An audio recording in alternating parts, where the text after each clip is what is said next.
Hi, everybody. Good evening.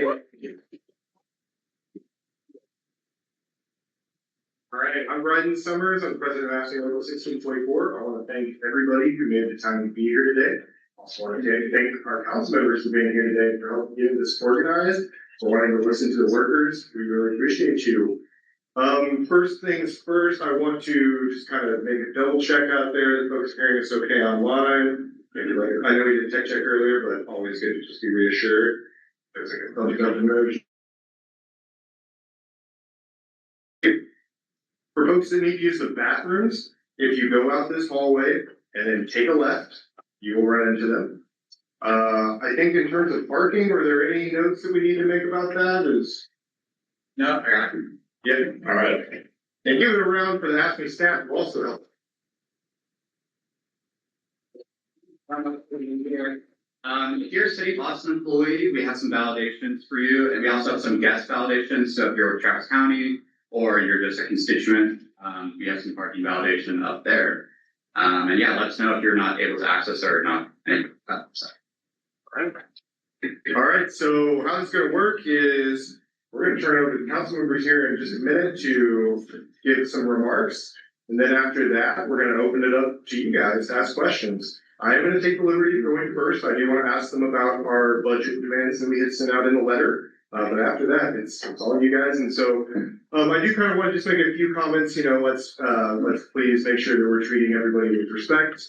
Let's keep our comments towards concerns or issues that we have in the city, not towards individual people.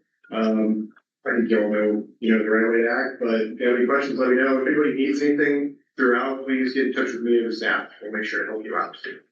Okay, well with that, I'm just going to go ahead and pass it on down the line, and then I'll come back up and we'll get into the rest of the night. Hey everyone, good evening. My name is Councilmember Zo Qadri, proudly representing District 9. Any District 9 people in the house? There you go. There you go.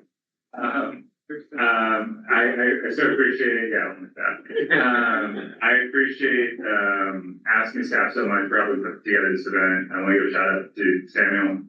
Also put a shout out to the District 9 staff for working hard to put together this event. I appreciate a shout out to where the restroom is. I went this way. Had you spoken earlier, I would have just gone that way. But yeah, I'm really excited about tonight's event. I thought it was really meaningful to have the conversations last time around, last year during the budget session, hearing from city workers, hearing from folks that are directly affected by our decisions. And as we are looking forward to the budget, which many of us have said numerous times, it's the moral document of the city, making sure that we put workers first, and hear the concerns that are coming up that people are thinking about on a daily basis. It's going to be a tough budget cycle. Unfortunately, we've been dealing with a tough budget cycle for past several years. But I'm hopeful that conversations like we're about to have today, kind of help the process as we move forward. So I'm excited to hear from folks. I don't want to take up too much time just chatting, just because this opportunity, this moment is real. All right. Well, afternoon, y'all. I'm Mike Siegel, Austin City Council District 7. Reiterate what Councilmember Qadri said. Yeah, who's D7? Thanks for coming out. Everything that Zo said, I think to me, I really value the union, right? I used to be a CB worker or a rank and file CB worker, you might say, and was really proud to be a part of AFSCME. And I think y'all are so essential to the operation of the city, of course, but also just for the city of Boston in general. I think AFSCME and city workers just really root the work of the city and the values of the community. And I'll say, obviously, we're going to get the COLA demand, and I think you'll probably hear a lot of yeses at this table. But I think bigger picture, we just have to push back against this push towards austerity, right? The state government has intentionally tied the hands of the city of Austin, frankly, to decrease public confidence in government, right? They want us to fail. They want the city to look incompetent. They want, public opinion to turn against the urban environments of Texas, against the cities of Texas, against the Democrats of Texas.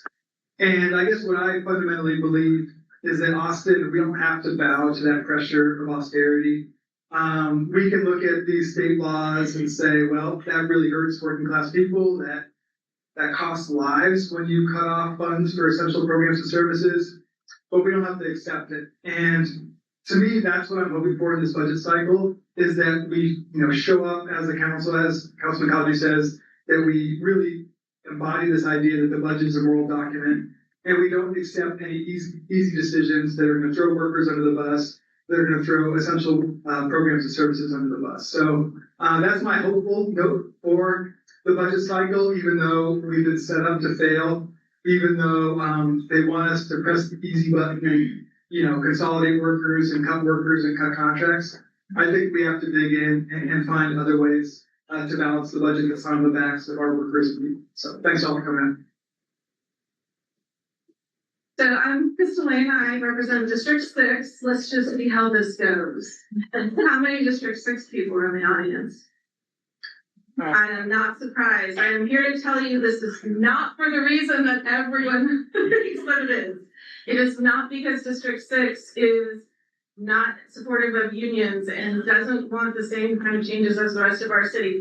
I represent the northern and northwestern suburbs of Austin. What is everyone else's outlying parts of their district is my entire district. This is the closest large city facility with a conference room to my district. It's about, 10 miles away, I think, from the closest parts of it. So it's tough to participate in a meeting like this in person on a weeknight while trying to care for your family, stay connected, handle the things at home.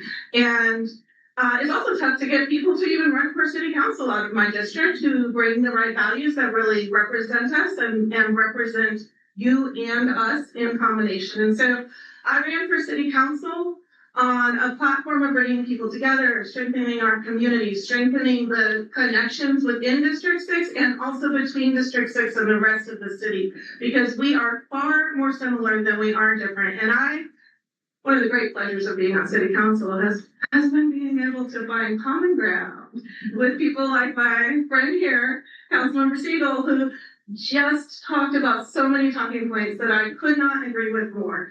This constraint on resources with our cities, with our schools, in cities, in the suburbs. This is an effort to divide us against each other. We see that every day.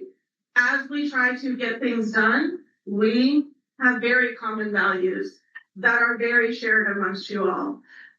And yet things get heated and things get passionate, and real people's lives and families and ability to thrive are at stake. And I know I take that seriously. I know my colleagues take that seriously. And we want to hear from you tonight. I want to hear from you tonight. I should speak for myself. But we want to hear from you tonight so that we can do the best possible job. The way that we get through this is together. And so I'm really happy to be able to be here from my far-flung district, to hear directly from you, and to have a night where I get to listen more than I talk. And thank you so much for hosting this. This thing works, yes it does.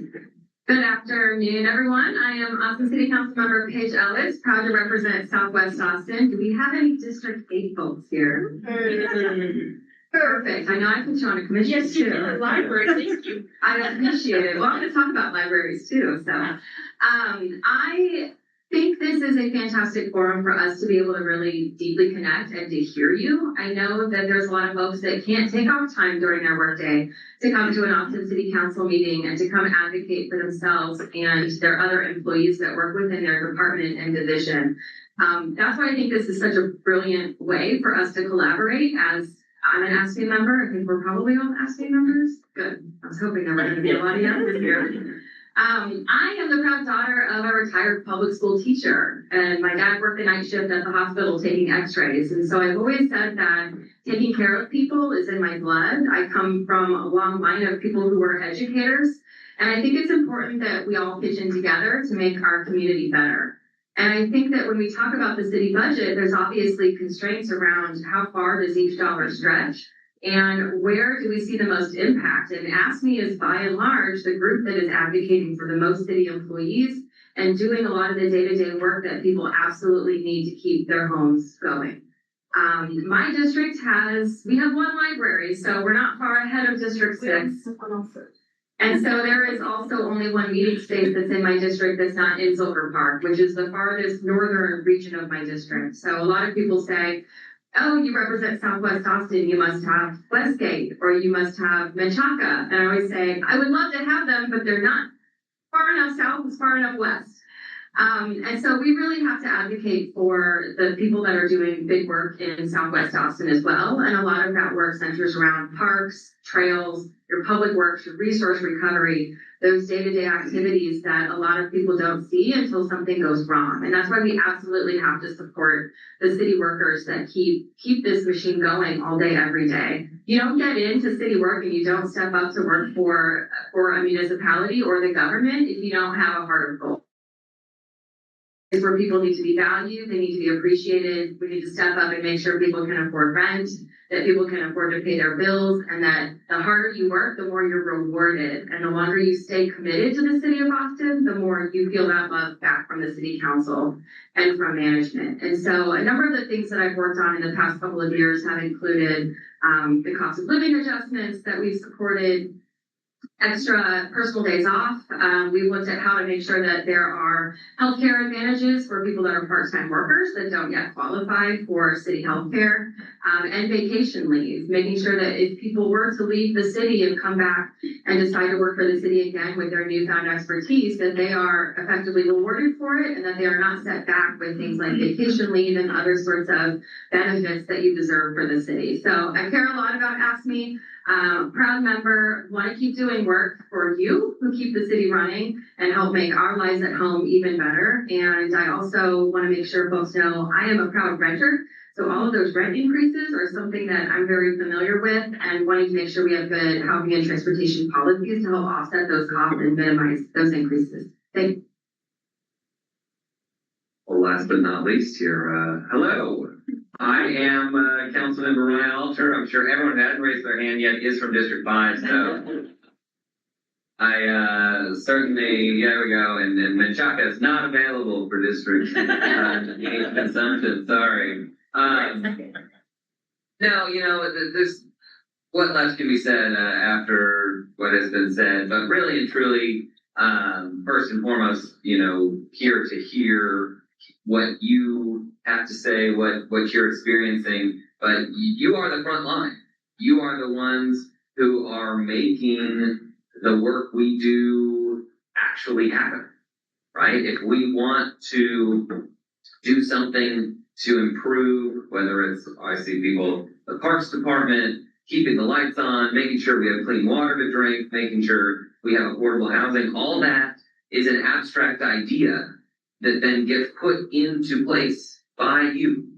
And that is why I am really interested to hear tonight what it is that you're experiencing, what you're seeing, how we can empower you to do more, because I know you're a city employee first because you want to be really rich, and because you really care about the community that you serve, and how you are touching so many people's lives in a concrete manner, and we want to hear how what we're not seeing, what we're not doing can, you know, we can give you those tools and that ability to make it so that we can enrich the lives of our community. So I just appreciate you taking the time to be here, and look forward to hearing what you have to say. Right. You can try this one because we're going to need these anyway. So. Yeah. All right. Okay. So I'll do it from here. After I do my part, we will open it up. I asked that you say your name. If you want to say what department you work for, I think it could be helpful and provide some context as you're talking to council members. I'll leave that kind of optional, but I think it's a good idea. And so we will try to keep an eye out, post in the chat. If you want to speak, post online. If you're online, you want to speak, please raise your hand, and we'll try to kind of do some metering. Otherwise, we will run the mics out to you guys. Okay? All right. So tomorrow we'll get behavior here. So I'm Brian Summers. I work in the Development Services Department. All right. I'm going to give you guys some of these letters here. I know you've seen them already, but just since you can follow along, you can share them. And then what I want to do is pass the rest of these out to our members here in the room. So if you RSVP for this event, then we also sent these out, so you should have a copy and you can look at it that way. If you guys could just start passing them around. So I want to tell you first, not what's in the letter, but how we developed this. So going back to around January, I think last year we realized that we're always going to be on better footing if we as a union are starting the budgeting process earlier, right? So we've been trying to formalize what that looks like. So starting around in January, we started asking our members, who wants to be included on the City of Austin Compensation Committee, talk about what are the things that we're going to advocate for this year. So we kicked that work off. That group met over several meetings. And then in our April membership meeting, we did a town hall for just our members, talk about the city and county budget plans. So those committees presented what they thought were the best recommendations. We all talked about it to try to get feedback, determine if there needed to be any adjustments. And then ultimately, this was what you see here, where the demands were voted on by the executive board after that town hall meeting. And so the reason that I wanted to say all of that is I just want to convey that we're trying to make this a democratic process where we're listening to our members to figure out what are the most important things for them to relate to compensation. And then also some of these are what are the most important things for our members as it relates to concerns that we have with city budgeting, city decisions that affect the budget. And that's how we put it all together. So I just want to quickly go through what we've got on here. The highlights. So 3% cost of living pay increase for all city employees this year.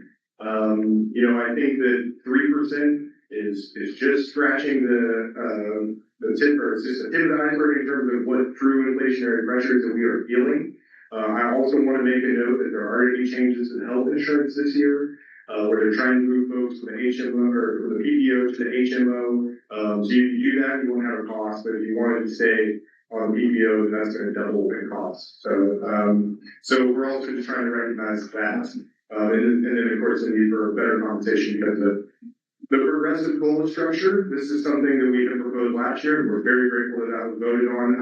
I hope that that sets a tone for us to move forward, to always think about cost of living raises this way. So the way that the progressive COLA works is we look to the MIT living wage calculator, which says that for a single person in Austin, a living wage is $23.71 an hour. And so that gives you an annual wage of $49,316 an hour. So we looked at what is 3% for somebody making a living wage, and if you're under the living wage, then instead of getting 3%, you should just get 3% for what the living wage should be. So that's how we came up with that number. That's $1,479. And then other things we talked about is no new creation of executive level positions. And what we're talking about here are non-municipal civil service positions that are the executive level, meaning like assistant directors, city manager's office. We have seen anecdotally, although I don't really think it's just anecdotally, but the feeling that we had from our membership is there's been a real growth in these positions. And they're the highest paid positions within the city. When you look at other governmental agencies and the ratios that they have for how many executives you need for employees, we have a lot of executives. And so we're looking to say, hey, can we make do with the ones that we have? They are well compensated, so let's expect them to be able to manage with the current workforce size. Also, no cost of living raises for executive positions. This is a matter of trying to hold off some of those money for folks that are making, $180,000 a year and more, right? That's really kind of what we're talking about with these executive positions. So instead of giving them a 3% raise, that's going to give us more savings. What kind of good can we do either for the rest of the workforce or within the community with that money?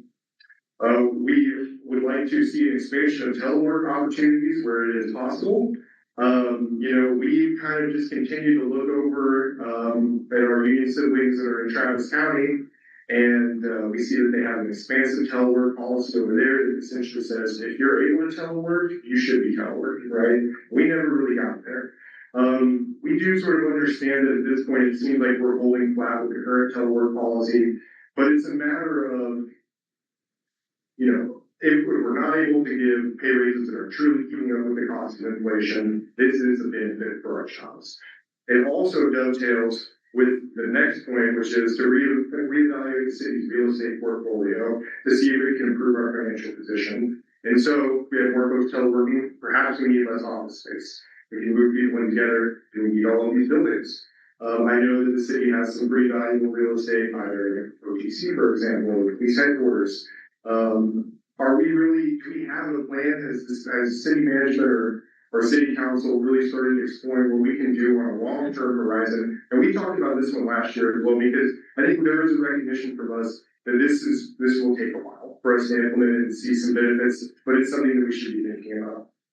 And then finally, last point is the city must be good stewards of public dollars, and that includes reducing professional consulting contracts. I know that this is something that you guys have heard frustrations from us during the IT consolidation fight. I think in that instance, we were really feeling that those consulting contracts were telling city management what they wanted to see and not using great data. And it's just a microcosm of consultant contracts, I think, really, where city workers can do the jobs, or can perform the services, provide the services. We want to make sure that city employees that are doing that. And we also just know that this is something that's a good part of financial stewardship. There was an auditor report that came out that had touched on some concerns here. And so I think it's time for all of us to take a much harder look at that. And then the last piece is a limit on executive travel expenses we say city leadership. And to that we are scoping you guys in on that as well. City leadership, I think, to us means the folks at City Hall, City Manager's Office, City Council, just keeping an eye on that stuff. So I'm going to stop there. If you guys want, I don't know if you all want to give responses to that. I'm sure that other folks will maybe have things they want to talk about here, but I didn't want to kick it off. And then we'll come to you guys. So.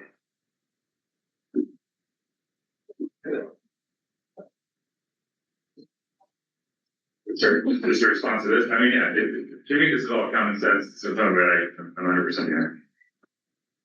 That's it. Yeah, you probably get better questions for that. I really just want to give the time and opportunity to y'all. So for me, it was an easy yes answer. Well, I concur. I mean, I'd say driving Carol, great letter, very well run, and these seem like very reasonable demands. I would say carefully calibrated, right? Because like you say, right, in 3% might not even keep up with what inflation is doing, what healthcare costs are doing.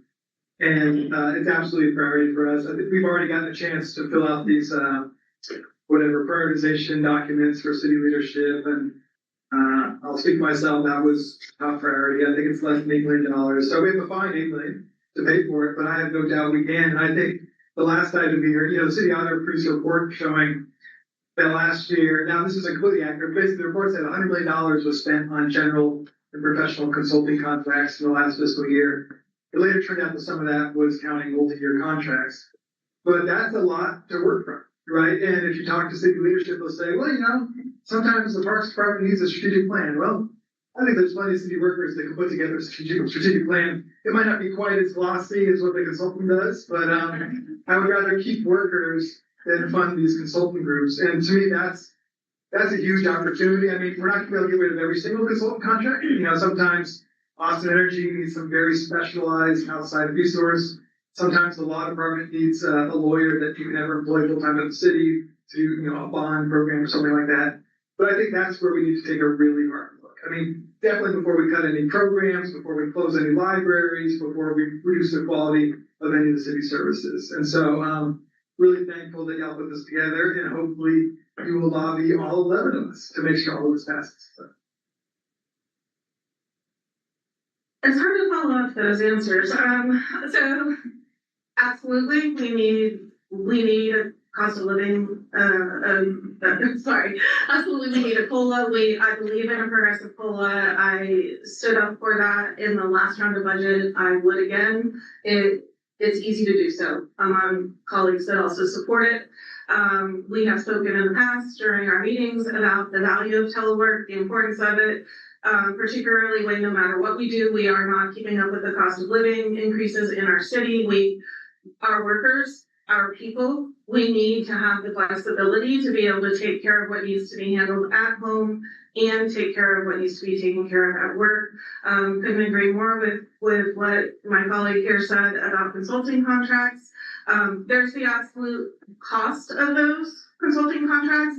There's also the reality that when you outsource this type of work, you don't in the end get as much done for it. And so, as I think about how it is important to listen to workers, I'm someone who believes absolutely in two-way communication. That is not the same thing as listening. It actually is two-way communication. I love the way that the union helps to do that. I'm a believer in skip level communication, and I think that consulting contract issue is another big part of how we need to be listening to not just listening to our employees, but leading through the insights of our employees there differently than we have. I will stop there. But yes, actually, I do intend to dig in a little bit more on the growth in executive level positions and how that relates to ratios with other cities. I haven't personally looked into that in as much depth as I would like to, and so thank you for elevating that. Yeah, I'll echo what Krista said about further looking into the executive level management and what those strategies look like. I absolutely support doing the cost of living adjustment and proceeding with the progressive one that we have done previously that I think has worked really well. In a time in this city where it is increasingly harder to afford your rent increases and you have long commutes, I think that the best thing you can do to take care of workers is to make sure that the folks that haven't quite made it to mid-level where they can still take a vacation or even 2 vacations without those cost of living adjustments is a wild discrepancy that we're seeing between workers at different levels within the city government. So there's definitely going to be folks that are fine without a raise, and there's going to be folks that are very much not fine without a raise. And we need to make sure that we're focusing on that. Regarding telework, that is something that when we adopted the strategic mobility plan, that was a key component of it. And there were people that laughed in that moment. They said, for you to actually face your air quality and reducing travel times, easing congestion, and making the air quality better in Austin, Texas is going to mean telework. People had not heard of that concept before. They didn't think it would work.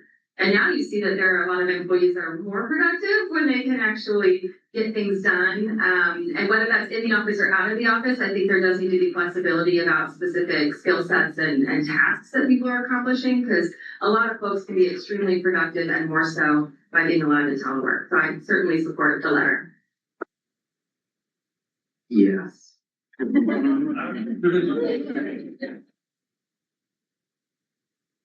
Thank you. We set expectations too. We don't have to go down the line anymore. Thanks for humoring me on that one. So yeah, whoever wants to respond, okay. We're gonna turn it over to the floor. Anybody has any questions or anything they want to talk to council about? Hi.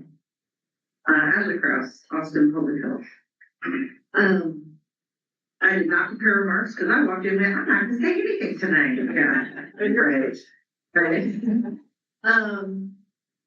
Okay, so if you don't know, I am one of the managers of social services for Austin Public Health. I am the highest level manager protected by NCS. Everyone above me is at will. I have no plans to promote out anytime soon. So, let me see. What's the thing that I want to thank Councilmember Alter. Your comments stick out to me the most, the things you've been saying from the dais. And I think what's important for y'all to know is that the Office of Budget and Organizational Excellence has not had a single conversation with me or my team. Everything that y'all have been presented, either Public Health Committee or at Council, has not been vetted by my team. The feedback I've given them on their plan is some of this doesn't make any sense. One thing I noticed in the plan, they don't consider if a contract was competitively solicited.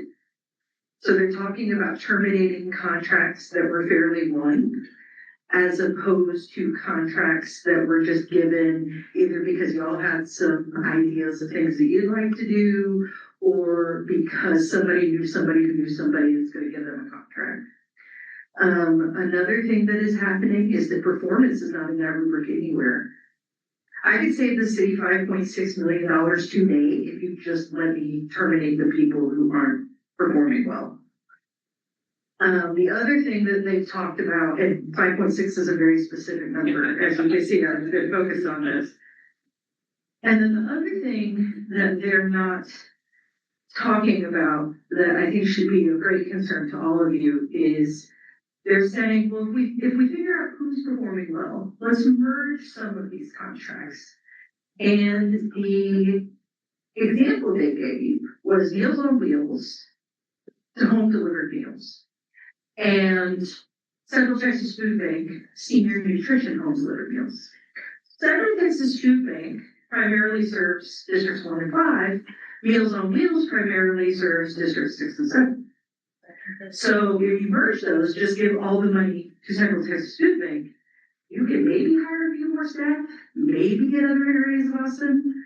But if we are a city that's going to be truly focused on equity, we have to allow these smaller agencies to get in on the game via solicitation. Meals on Wheels is an amazing performer, easy to work with. I wouldn't want to terminate that contract if they would not be on my list.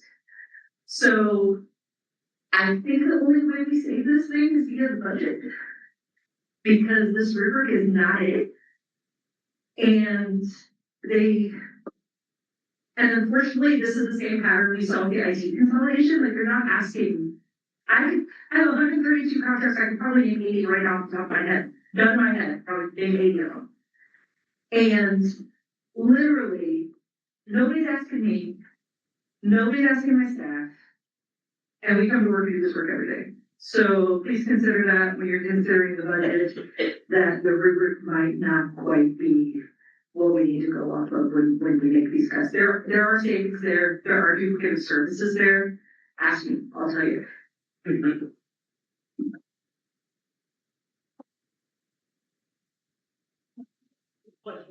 Questions about that. If I just may, first of all, thank you so much. And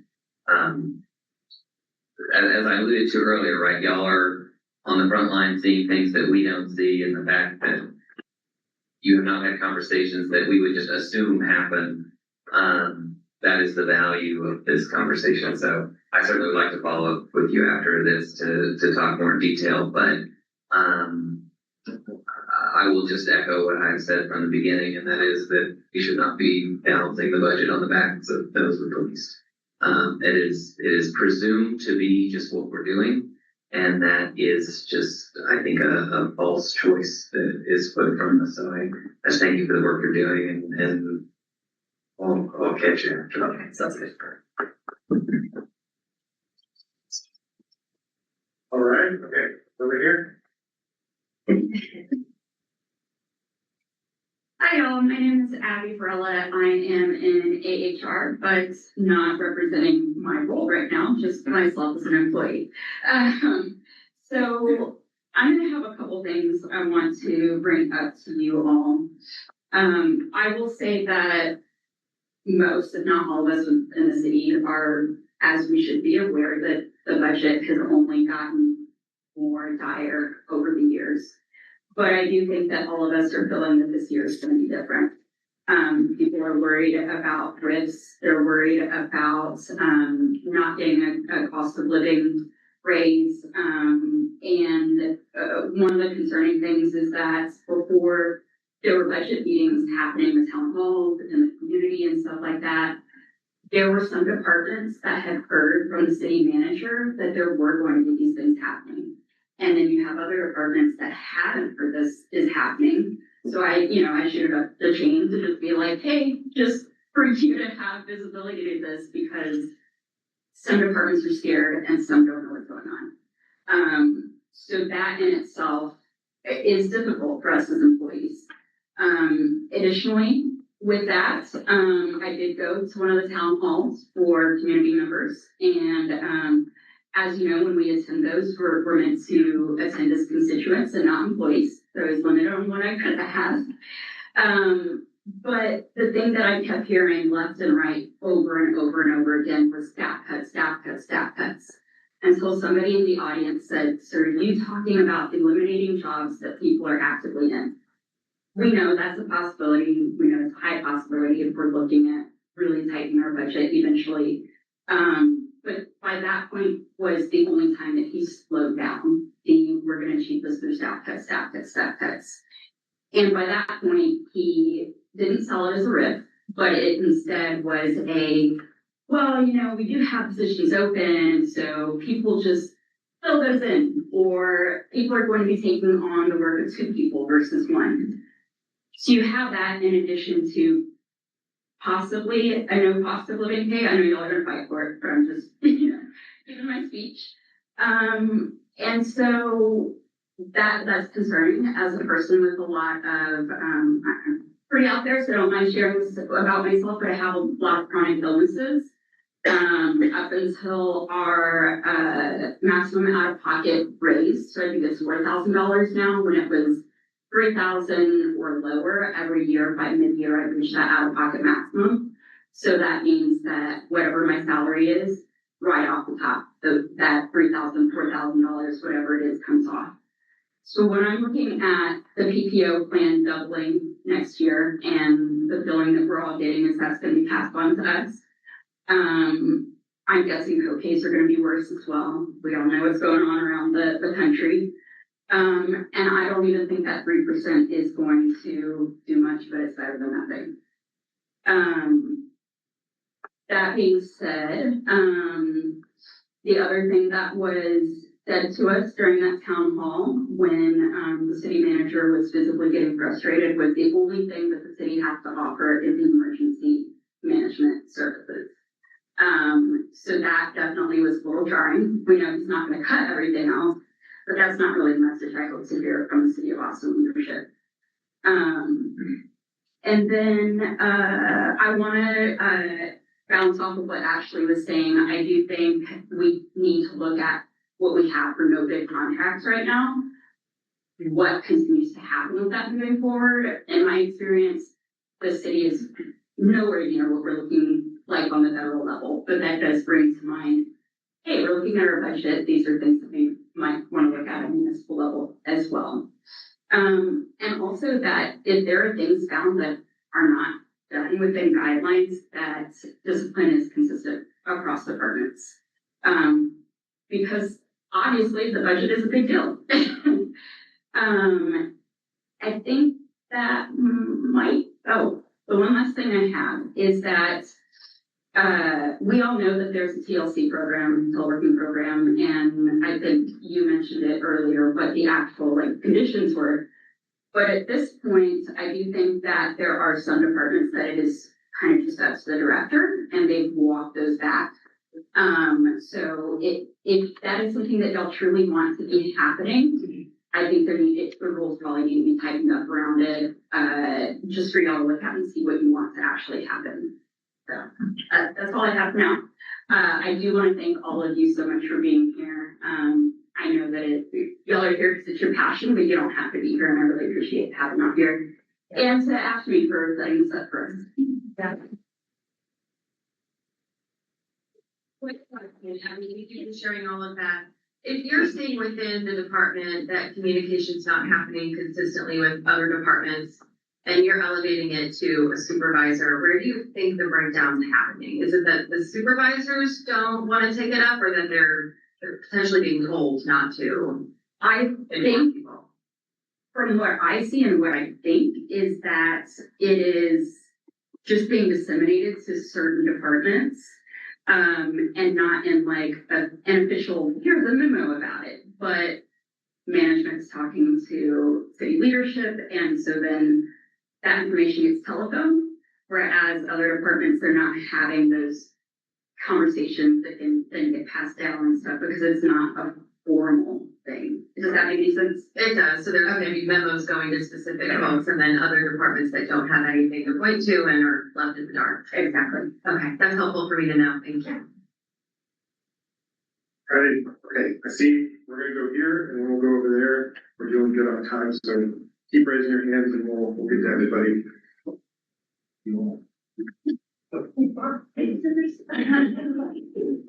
Okay, that sounds good. Good evening.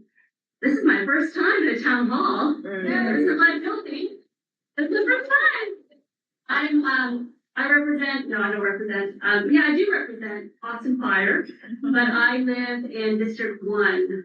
And I was hoping to see my council member here today, but, no one here from District 1? I'm District 1, yay! I was invited here today because, I was told, and it's going around, that this year we are not going to receive the cost of living adjustment increase. Is that true? Maybe. It's going out there. Well, it could be what the manager proposes, but we get to adopt the budget, so it's up to us. Perfect. So I'm here at the right time Yes. to talk about this. And I came on behalf of all of my fellow Austin Fire civilians. I work in fire prevention, and I've been with the city for 8 years, Austin Fire for 5 years. Okay? We work in a paramilitary environment. Now, I know that the firefighters, they get a contractual raise, right? They get a raise every year. In my position, I support firefighters. I support fire prevention, fire life, property safety, all the stuff that we do. We as civilians help to maintain business continuity for the fire prevention programs because they're rotating, they leave, they come in, they go. We are there to maintain these programs. But we are not, we're being left behind when it comes to raises. I've known the city for 8 years. I lived in Austin for 3 years and worked for Austin Energy, left and came back to work for the city because I loved working for the city. And I have a heart for service. And that's why I work for the fire department. But a couple of years ago, I had to take a secondary job. And I was surprised today when I spoke to a lot of my fellow coworkers that a lot of them have secondary jobs too. Because I live in Austin and it's unaffordable to live in Austin. I'm also a single parent and it's challenging to raise a child in Austin. With the rising costs of rent, gas, everything, right? Childcare, all that stuff. But I'm very thankful for the childcare benefits the city offers. I tell everyone, you want to work for the city, it's the best place to work. You know, we have job security. But I'm working a second job, and my coworker, her husband works for the city as well, and she has a second job. I had 2 questions in mind to ask you tonight, but then I was sitting here and I was thinking, the one question I really am curious about, and some of you may know, and you may know this, is I wonder how many city employees have secondary jobs. I do. In this room, and I'm sure, I don't know if anybody's done the research. But I haven't had to have a secondary job before. And so I'm here to I hope, that I can make some kind of impact to let you know that city workers are having secondary jobs so that they can maintain, to live, here in Austin. So I'm here to speak on behalf of my fellow Austin Fire civilians and ask for you to continue doing your work and to, I would like to know what the city manager is thinking. Like, do they consider the fact that, how are we going to maintain a workforce if we can't afford to live here in Austin and work in Austin? Well, I want to respond. Well, thank you so much for your comments and also for the previous speaker. I was really discouraged to hear that the city manager was saying that he was going to cut a bunch of positions in his budget town hall. The one I went to, he didn't say that. Different messages, different audiences. But what you're saying really resonates with me, and I do want to name the true enemy here, which is the state of Texas, the legislature, which has capped our ability to raise revenue and absolutely privileged public safety sworn unions, right? So the idea that only the sworn police, the sworn firefighters, the sworn EMS get guaranteed long-term, statutorily protected collective bargaining agreements and nobody else can. That's the fundamental problem. And I feel like we're all blessed to live in a city where council has fought against that over the years. And I think we have to just fight against that every year until we change state law and, end Texas being a right to work state and legalize collective bargaining for civilian workers. But we absolutely have to do it because public safety isn't just cops, firefighters, and emergency medical technicians, right? You're in a public safety position. I think of public health as a public safety function. Housing is a public safety function. It's this parts, right? Like this whole wraparound service. I think Austin, I believe that the people of Austin understand that and value that. Unfortunately, tactically speaking, in retrospect, the TRE, we should have waited a year. Because doing the TRE in an odd year election, when, Jimmy Tallarico isn't on the ballot. Can you imagine doing the TRE this year? All these under 40 people are going to go vote for Tallarico. They got to the bottom of the ballot. Oh, a little more taxes to pay for parks and pools and all those good things.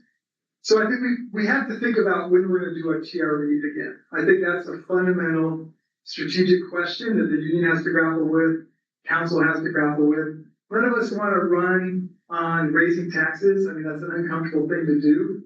But ultimately, we're going to be in triage mode until we get there. So, to reiterate, we're going to fight for that cost of living increase. We're going to fight against these social service cuts. We're going to fight against, we're swim upstream, so to speak, in terms of how the Texas political system is structured.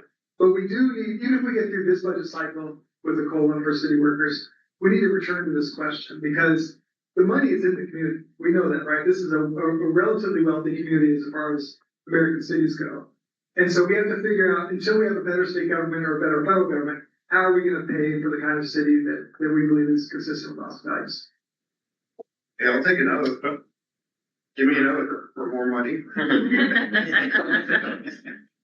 and move the money that's sitting in D or wherever it's sitting and move it to these people. Yeah, but that's where we can't, because collective bargaining agreement with cops is protected by state law. We can't. So we have to create new revenue center to do it. Yeah. The only thing that I wanted to add, and I feel like I'm thinking about this more, and we have another colleague who will rejoin us soon, and she might talk about her kids a lot, and I feel like I do that a lot too, so I apologize for anyone who's not waiting to hear me talk about my kids, but I have a 10-month-old, and some of my colleagues here also have kids, or older kids now, but he's a baby. And every day that I leave for work and I go into the building and I meet with folks, or maybe at the council meeting, and we're hearing from constituents, and it might be something as heavy as folks were afraid when they go out for a drive in the city because of ice. Or it might be folks who are talking about the high cost of living, right? Just struggling to get by. Or it might be folks in this room who are hearing about a decent amount of folks raise their hands, folks who need 2 jobs just to make it in the city. There's an immense guilt that I feel, and I think that makes this job for me that much more important. I just want to give back, right? I want to make sure that the things that y'all highlight, we're able to fight, we're able to win.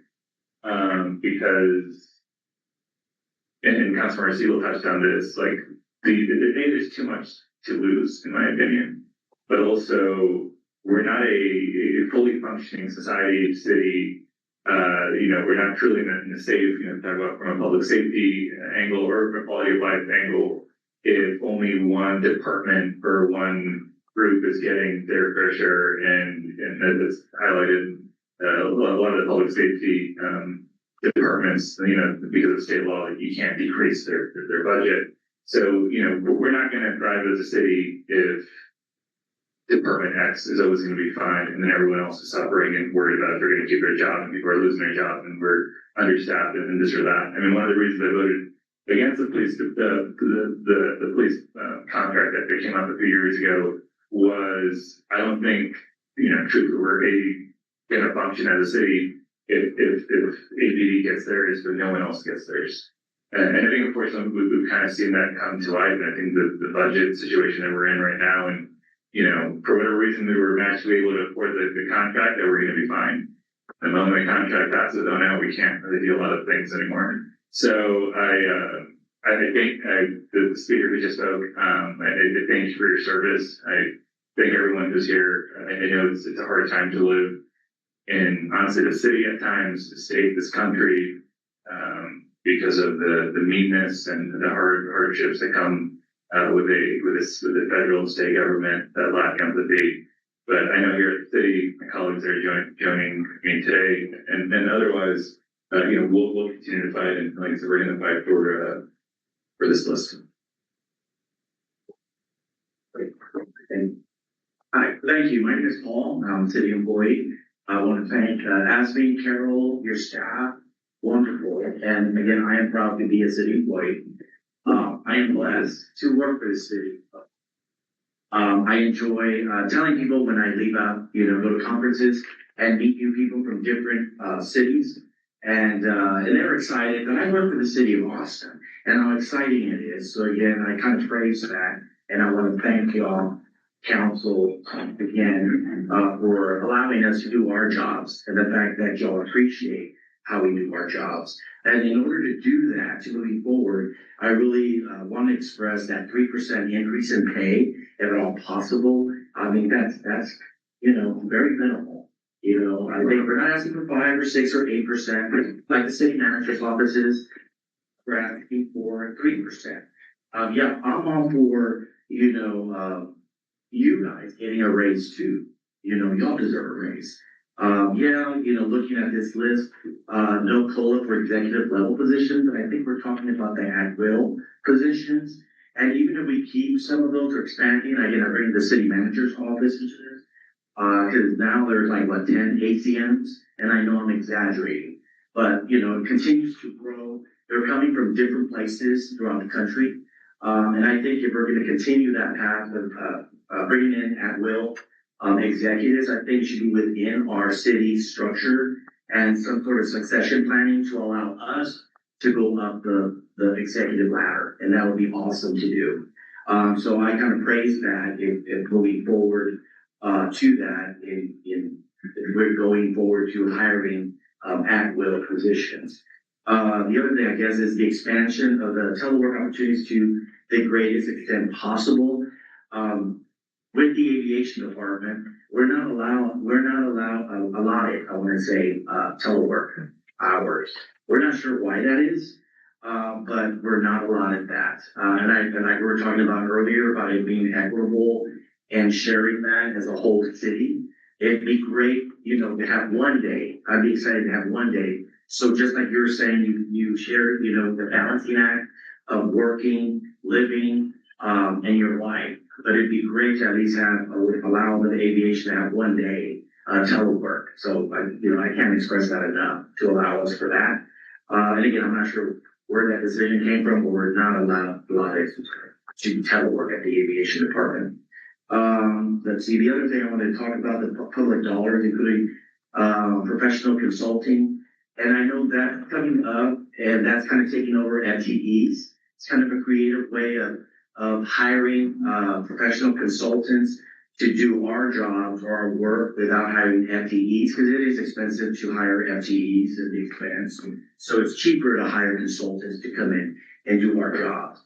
And again, if we're going to do that throughout the city in the future or now, it'd be great to see, again, I always talk about the succession plan of that. So if we're bringing in these professional services that are taking over our jobs and not creating FTEs, it'd be great to have a succession plan and how we can take advantage of these professionals stepping into our jobs that are from other cities, other states, and allow them to teach us or give us the knowledge that they know. For that reason of them coming into and taking over some of the positions, not creating FTEs. But I think it's important to have that combination of succession planning when we're looking at that. So I hope that kind of makes sense, what I'm talking about. Let's see. The other thing I wanted to talk about, yes, on the 3% COLA pay increase, I guess I wanted to express again, coming from an enterprise department, whether or not the enterprise departments can pitch in a little bit more to allow us, these increases, right? So I don't know if that's ever, looked at before about having or allowing the enterprise departments to kind of pitch in a little bit more for these increases. I think that would do, great. And then going back to the teleworking, I think I haven't done the math or the data, but I think only 40% of us actually live in the city of Austin. And the rest live outside. So again, I can't stress that enough. If we can have one day of teleworking at the aviation, that'd be amazing. And then the last thing, and this is just off, left field here. What is up with our logo? And how did that get approved? Anyway, I just wanted to bring that up. I mean, that's a lot of money that was spent for a logo that, I kind of get the city manager trying to consolidate, trying to centralize everything, and maybe from Dallas, it's very similar.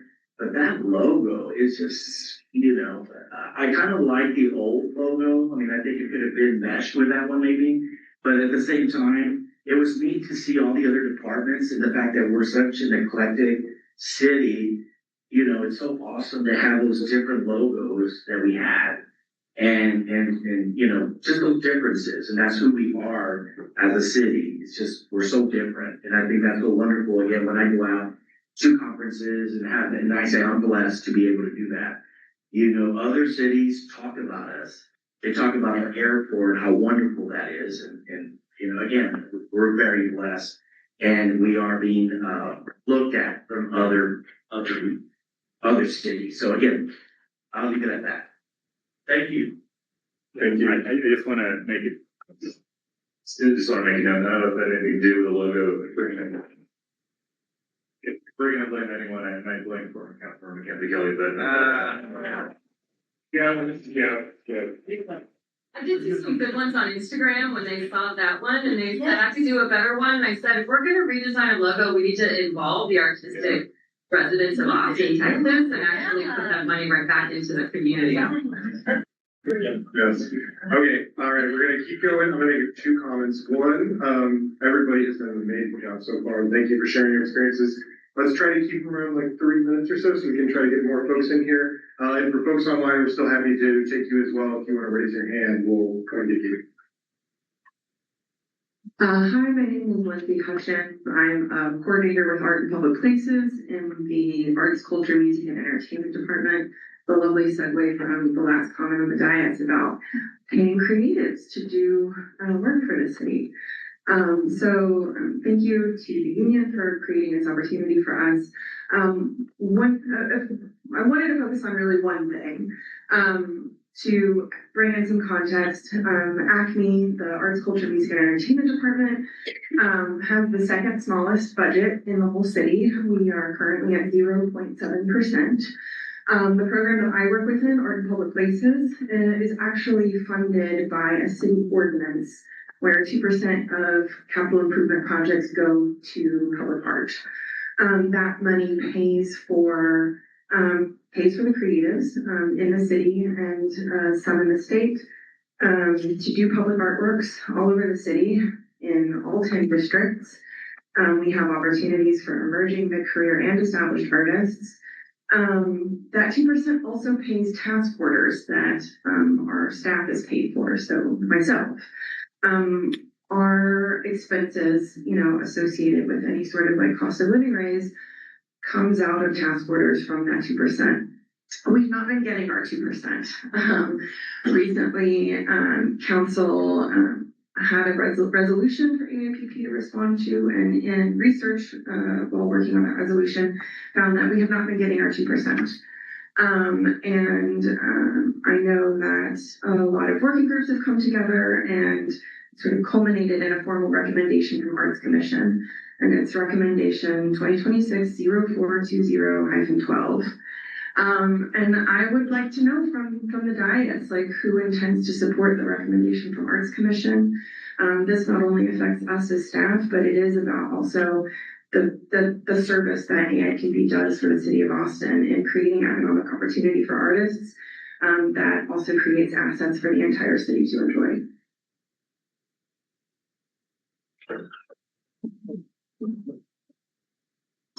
Or the whole thing.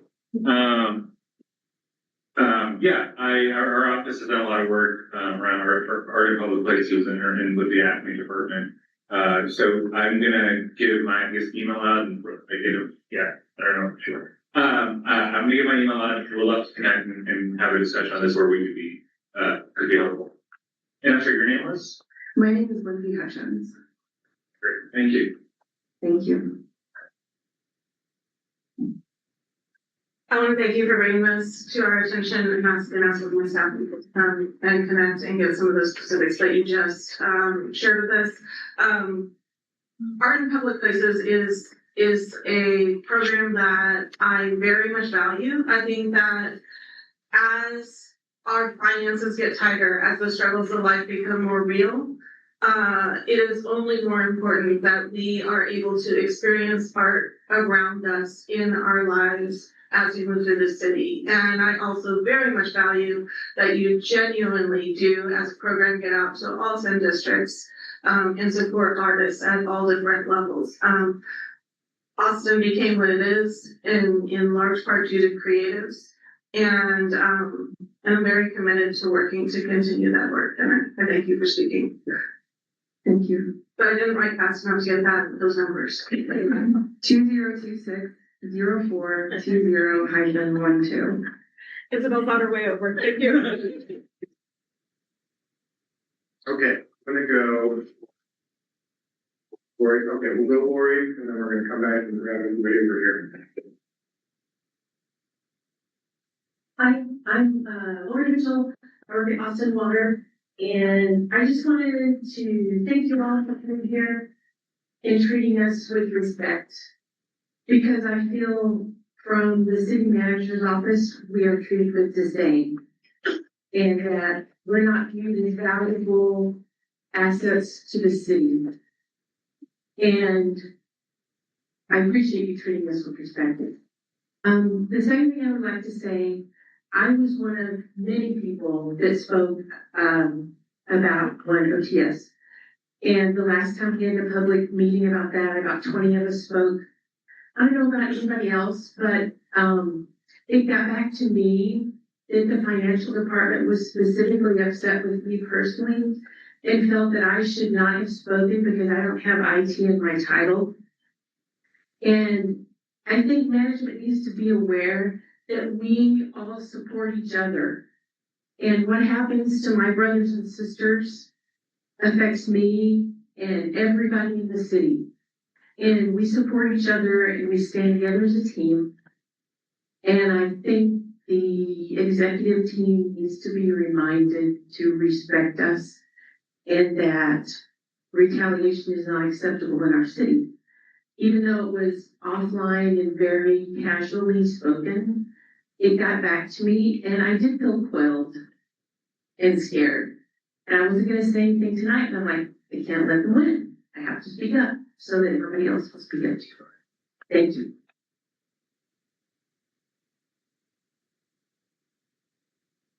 Thank you so much, Ms. Mitchell, both for speaking out at council and here today.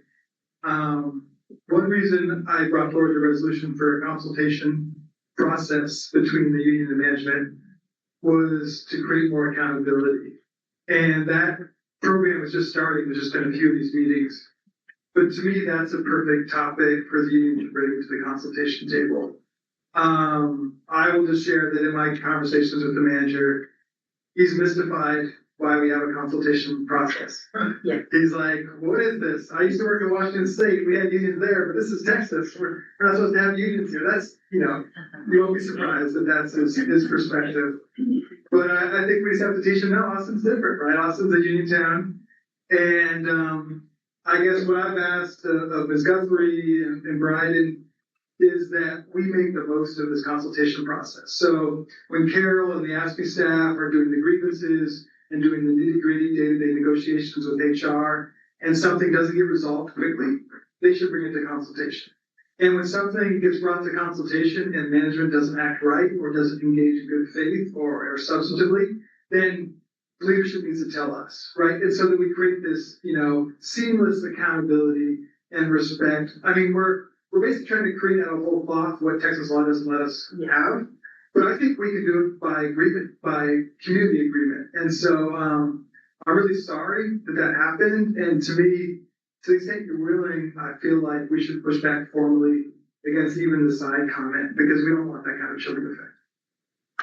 I'll think of that. So I want to thank you for your comment. As you were speaking, there are many things that are important. Respecting each other, respecting each other across all the different levels and all the different roles and functions is simply the baseline. Yeah. And so that must be there. And it is really meaningful to me to hear from each of you as individuals in a very different way from how we otherwise hear. So I want to thank you all for being here. I also really want to say I also worked on a consultation agreement for sponsored and had a lot of conversations with the city manager. And shockingly, the tenor of my conversations with the city manager are different from the tenor of your conversation with the city manager. But we did also have that conversation about why do we need this? Because we would do the right thing anyway, and why do I need to be made to do this? And it's really helpful for me to be here amongst you. I like it.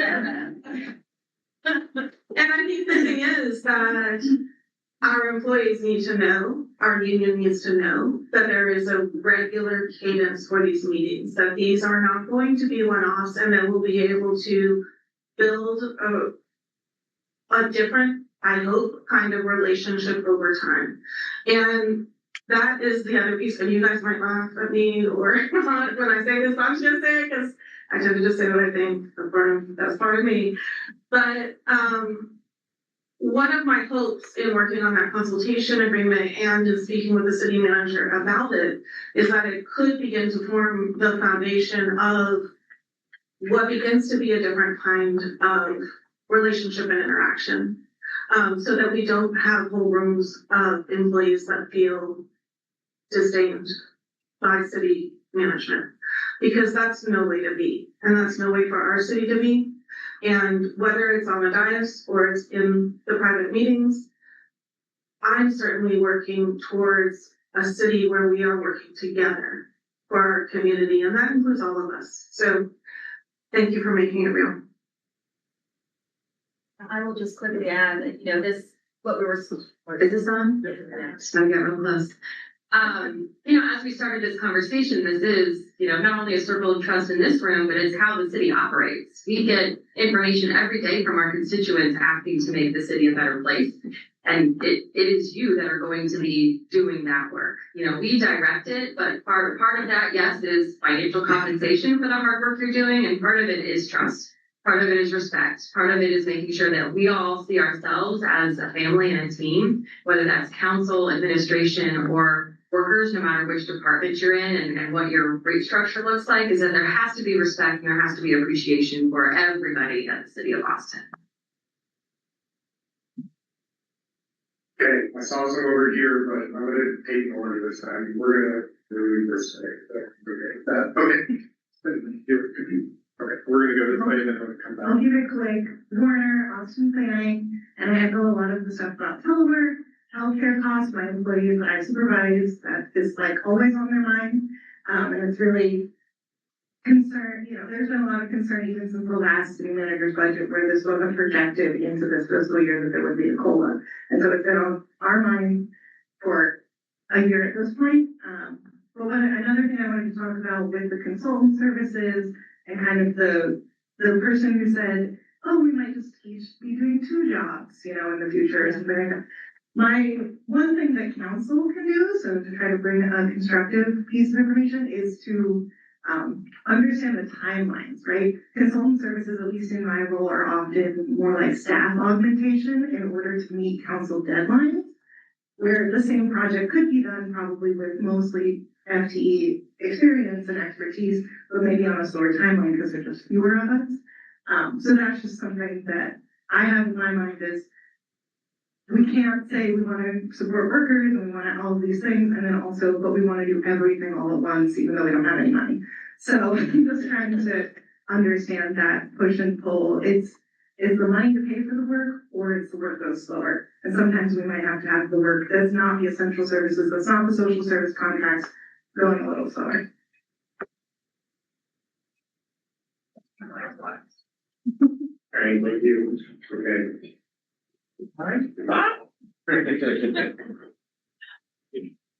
My name is Ricky and I work with the Corporate Delivery Services, but I started working at Austin Energy. I was embedded in the aviation staff. So I have a perspective which I want to bring to you.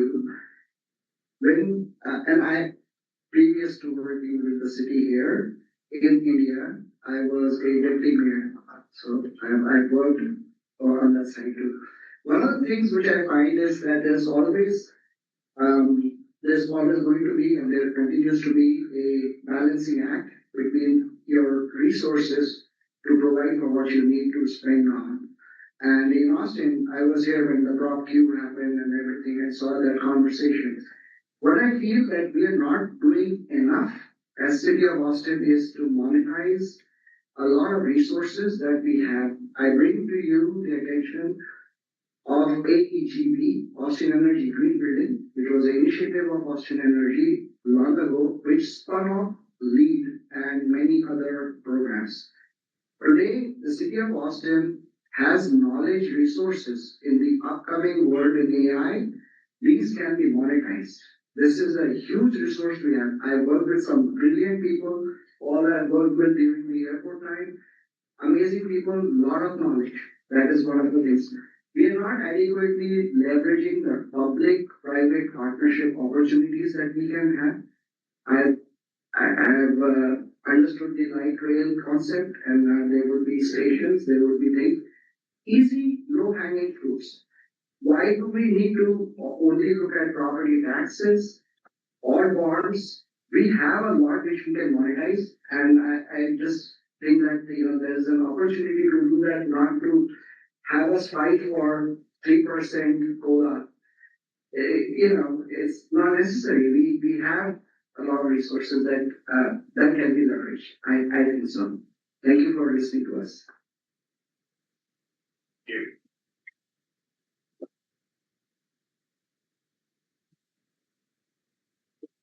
Hi, I'm Dan Manco. Krista, this is a message I was going to send to you from our conversation that we had. What was it, Thursday or Wednesday? Whatever it was. Anyways, River Parks and Rec communications. I write. I send out press releases. I deal with media. I'm not a very big public speaker, so excuse me. And full disclosure, I actually worked on the mural side. Early in my career, I was a special assistant to the mayor of Kansas City, Missouri, in the old media department. Kansas City, you may or may not know, is the original league mayor, Siegel city manager for me. And so I saw them work firsthand. And a lot of it's by persuasion and alliances and working together. So I think with Councilman Fuentes, you'll have a majority. Right?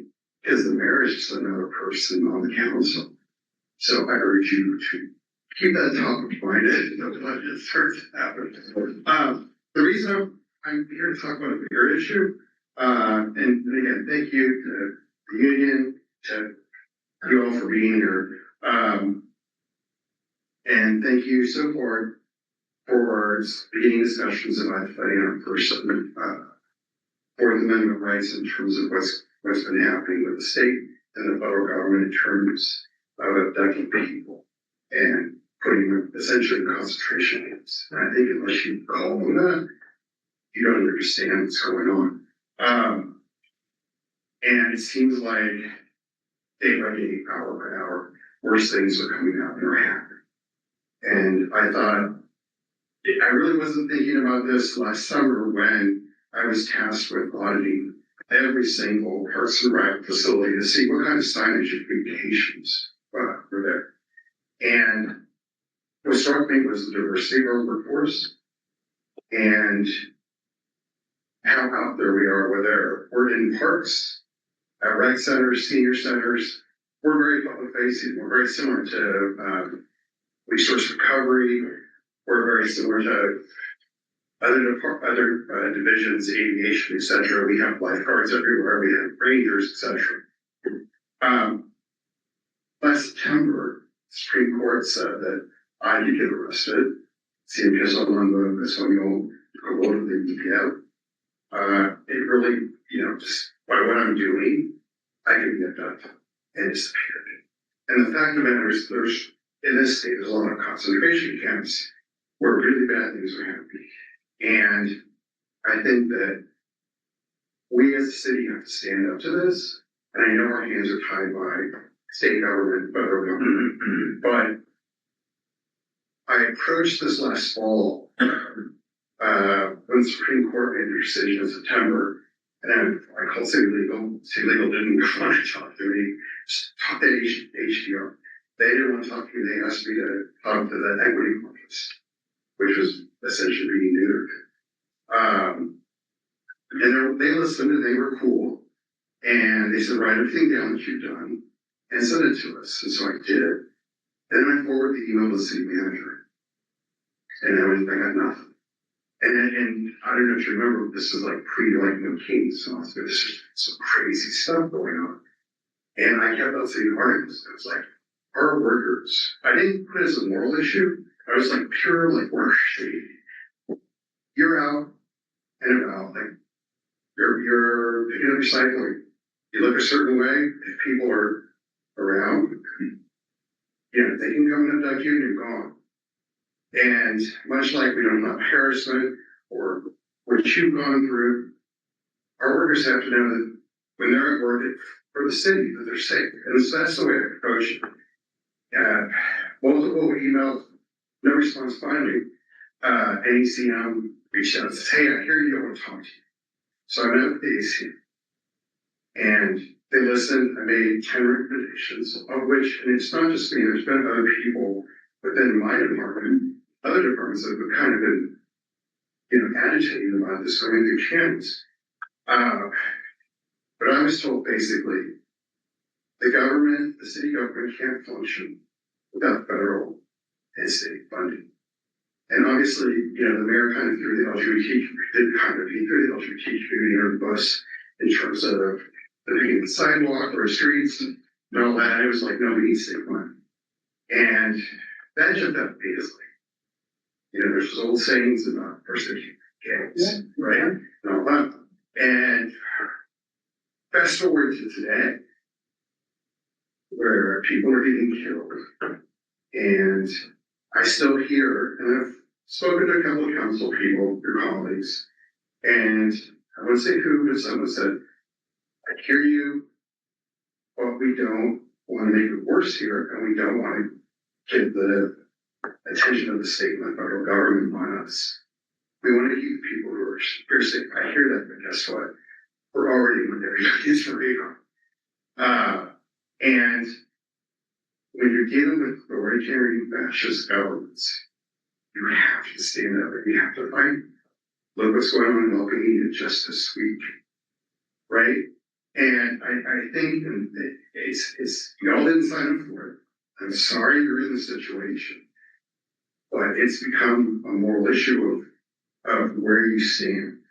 And I ask you, it's summertime, you should all be reading, right? Relaxing.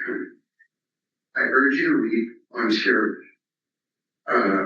And take to heart the 10 things in the simple short book by Professor Steiner that says that you have to fight every step of the way.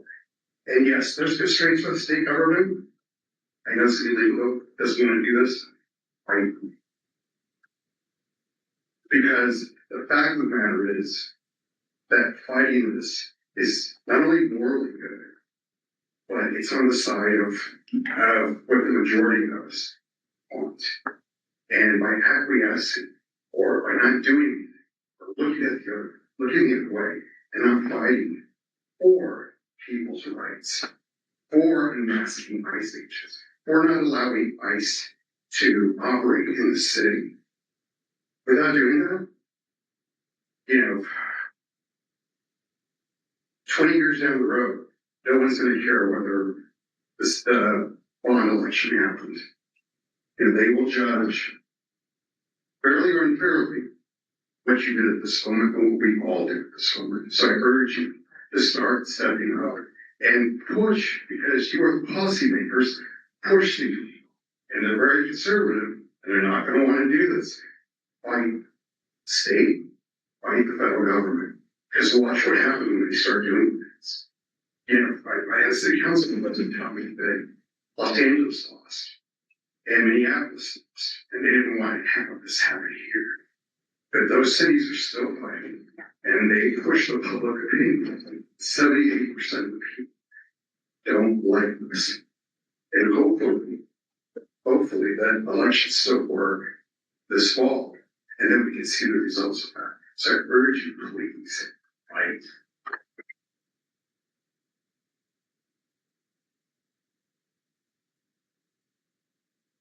We're gonna go there, here, there.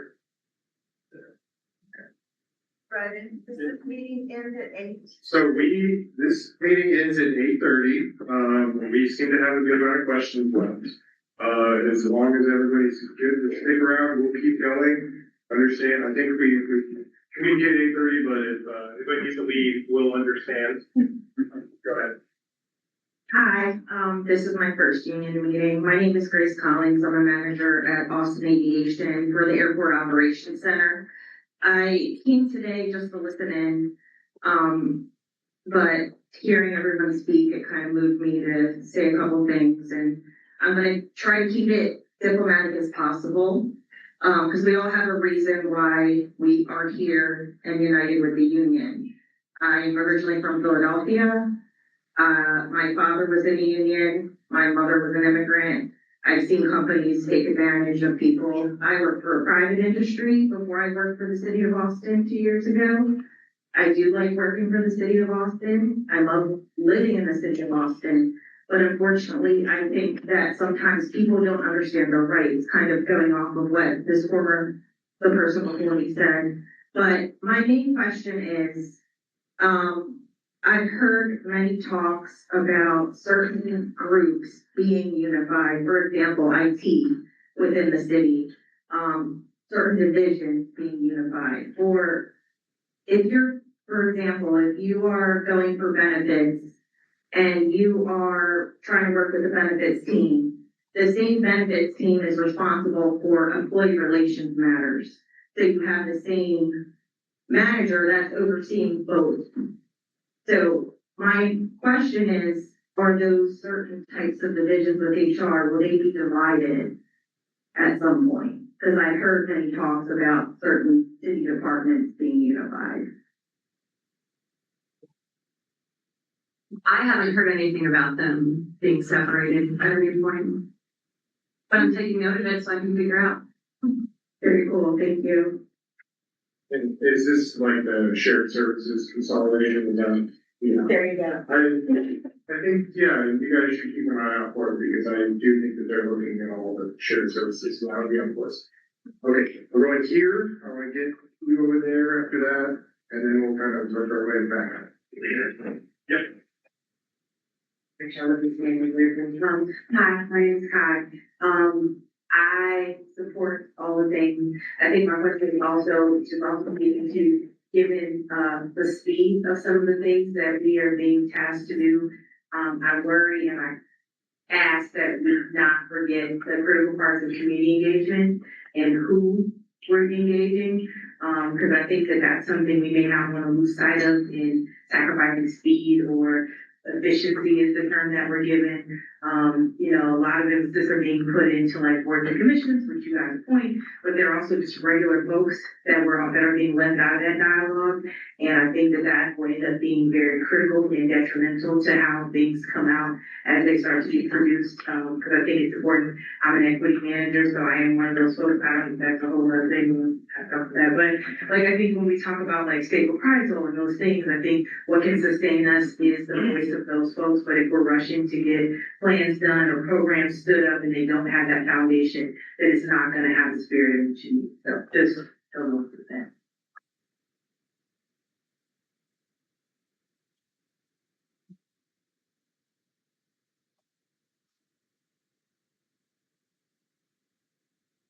Hi, my name is Olivia Tanzarian. I'm the marketing representative for I'm at Española Mexican American Cultural Center, but today I'm just speaking as myself, a concerned citizen. This is a little long and I apologize. First of all, echoing what Dan Minko said about ICE and the very real reality at the Mexican American Cultural Center and in all of Austin, and my concerns have to do with that as well.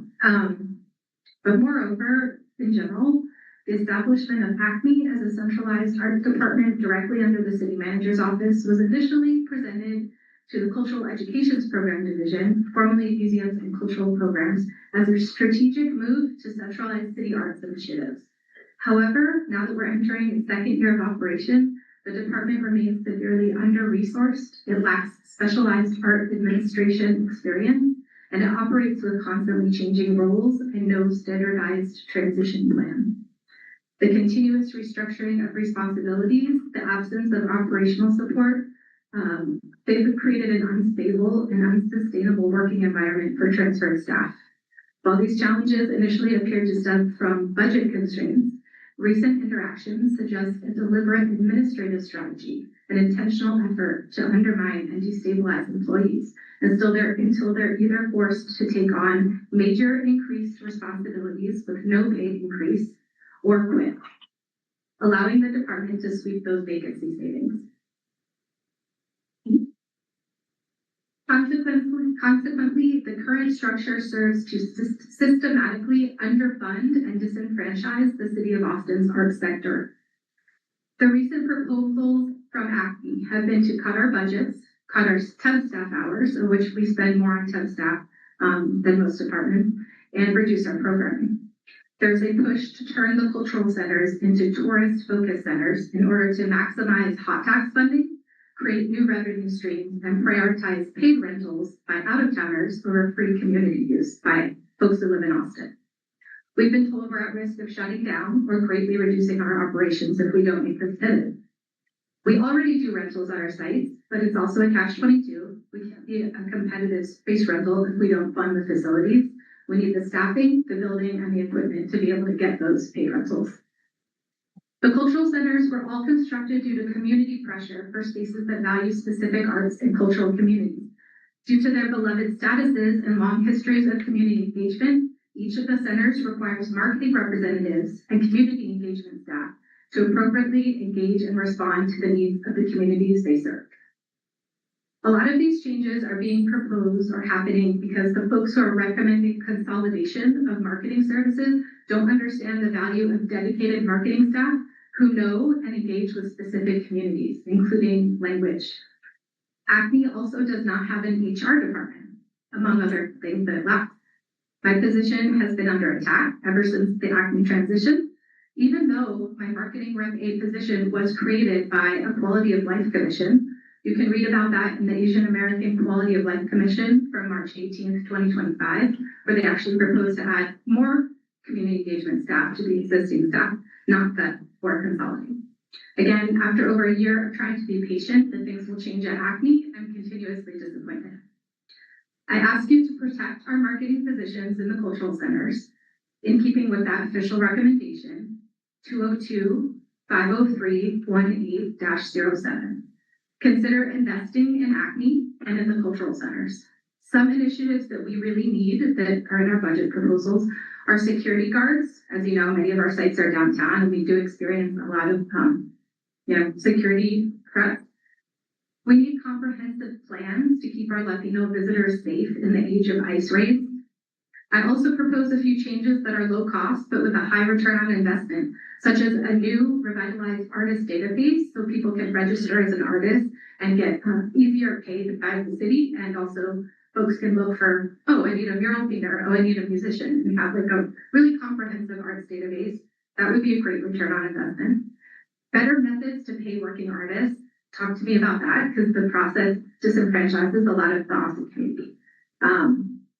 And a language accessible space reservation system. The system we have now, which came over from the Parks and Rec Department, only works in English. So anybody who's trying to reserve space at any of the cultural sites, they can only do that in English. These things could go a long way to improve our services without significant spending, and I strongly advise against turning our centers into tourist-focused institutions at a time when appreciation for cultural diversity is already being eroded at a federal level. And I'd like to meet with you to discuss more.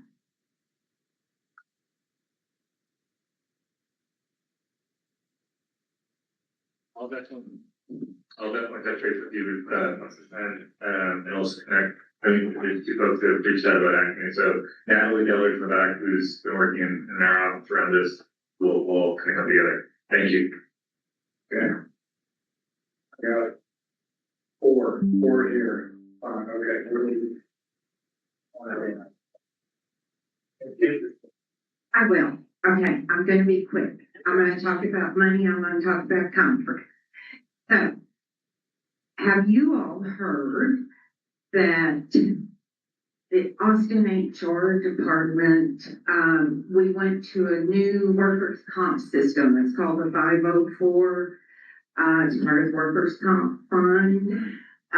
So this particular contractor is really not meeting performance expectations. And recently I heard from someone that they have walked back about $300,000 in penalties that were due to the city of Austin.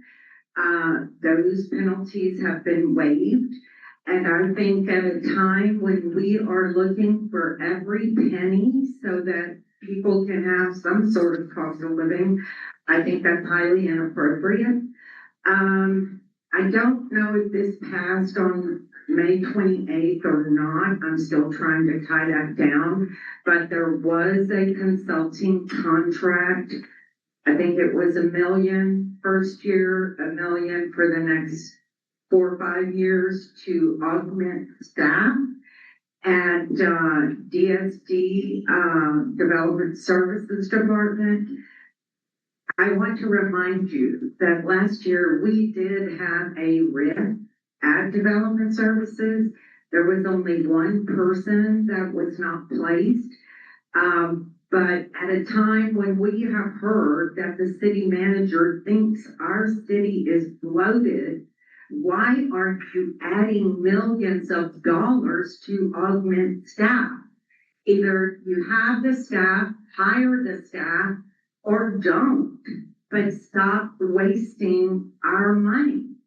Thank you. I'll provide a brief response. Carol, thank you. I'd like to learn about that HR contract you mentioned. But there was an agenda item, I think it was 41, that was actually for 17 consulting contracts. And they were just like, we just want this kind of like reserve, you know, and it was going to be, we only approved 500,000 for the first year, but they can keep going in, you know, up to 5 years without coming back to council. And my office did look into that one and they suddenly withdrew it. So I do think, you know, and I think I speak for everyone here, we're really going to set a strong tone on these consulting contracts, because to me, you know, we shouldn't be cutting community programs, we shouldn't be cutting workers, and that's a critical first place to look. I also just wanted to acknowledge the multiple comments about ICE and what the city can do, and that's been a huge priority for me. I actually went down to Karn City, drove 2 hours south to meet with an 18-year-old high school student who was being held there. He was on his way home from work and got pulled over by DPS and then sent straight there. And luckily, thanks to the intervention of a lot of community members, including Congressman Kassar, he was released and was able to graduate. But I think this is a critical question, and that's something I would like to work with the union on. We do have this choice about whether to take the governor's public safety grants, right? And he makes us sign this certification to get these dollars that goes far beyond what we're required to do under federal law. Federal law does not require us to call ICE on these administrative warrants, but the state is trying to force us to do so upon threat of losing dollars. And so, I mean, this is something obviously that we should all consider together, whether we want to take this money or not. And obviously it has very painful strings attached. So to me, if that's a conversation that AFSCME wants to have, I'd be very much.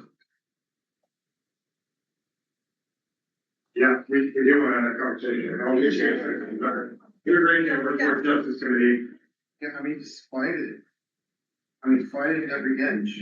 No, seriously. No, I heard what you said about fighting it. Austin an ice-free zone without taking the combative stance that Chicago did, which is basically no administrative warrants. No, let me hear you, sir. But the cities you named, Chicago, Minnesota, Los Angeles, how are they different from Austin? Those are Democratic governors, right? And so when I say I want to talk to you, I want that to be a real choice. If we lose $50 million in order to take that stand, that's got to be a choice we all make. Yeah. So it's easy for me to say, oh yeah, I agree with you. But we're all going to feel it. And so that has to be a community choice, is what I'm saying. Not that I'm not willing to take it, but if we're going to fight, it's not just us elected, it's all of us. Understood, and you have to use city legal to take them to court. No, it's not city legal. The courts aren't going to save us. No, The court, so we have to look out for each other, and that's the choice we have to make. Yeah, sounds good. If y'all want to talk more afterwards, want to get the rest of our questions while we time check. We're 8:05. Let's keep going. Thank you. Hi, Ben Sutterby, very active member. I don't work at the city, but whether it's getting involved with the IT consolidation or any of the other campaigns that our union members are doing, I hear from a lot of city employees. And Lori touched on this a bit, and I really appreciate the question. You mentioned our city manager kind of being confused as to why we have to do this. I think as a constituent, the simple answer is because your constituency demand it. It is in the nature of Austin that we require this type of thing. But, anecdotally, I hear about the city manager, asking for a raise while he's cutting positions, or making jokes about he can't even buy salads anymore, or saying that everybody in the city should get real creative and figure out how to get under public safety so that they're, shielded from cuts.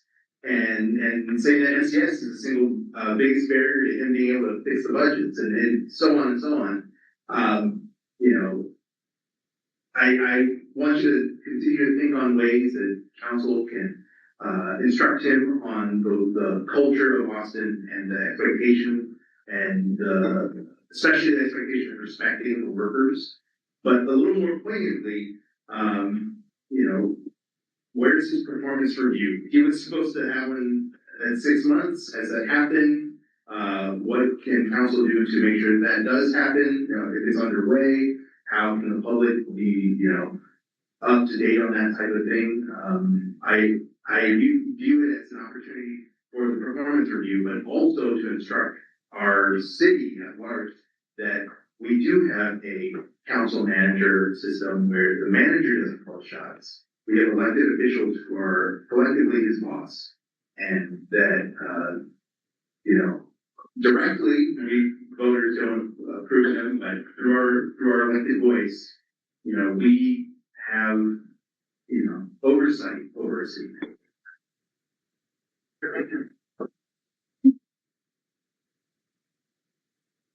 The performance review question, our most recent performance review was, I believe, in March. So we have a schedule where our 4 appointees, the manager, the clerk, municipal judge, and municipal clerk, we do them annually, and so they all went through that process a couple months ago.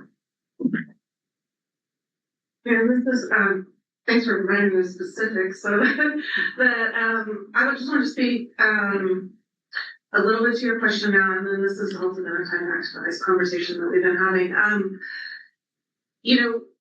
I think that we all hold our city manager and each other in our various ways to high standards, as we should, and we need to. And I think it's also a really important piece of this that we each bring a different style to trying to address these issues.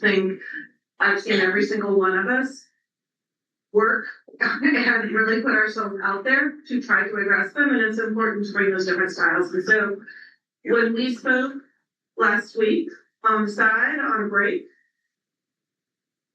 I pulled my friend Mike aside and said, hey, how do we do this? I haven't worked as much with the union and the law, I'm a lawyer, and how do we do this? And so you might hear different things coming from us up here as we're responding to you.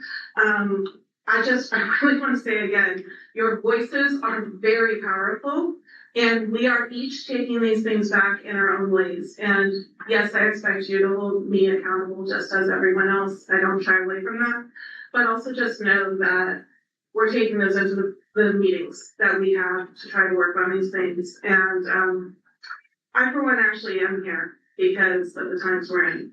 And it's really important to figure out how to stand up in the leader. So, thank you. So we've got a lot of hands now, we have 20 minutes left. We're gonna go with you two, I'm gonna go to you. I wanna make sure we get at least those three, and we'll try to get as many of them as we can, okay?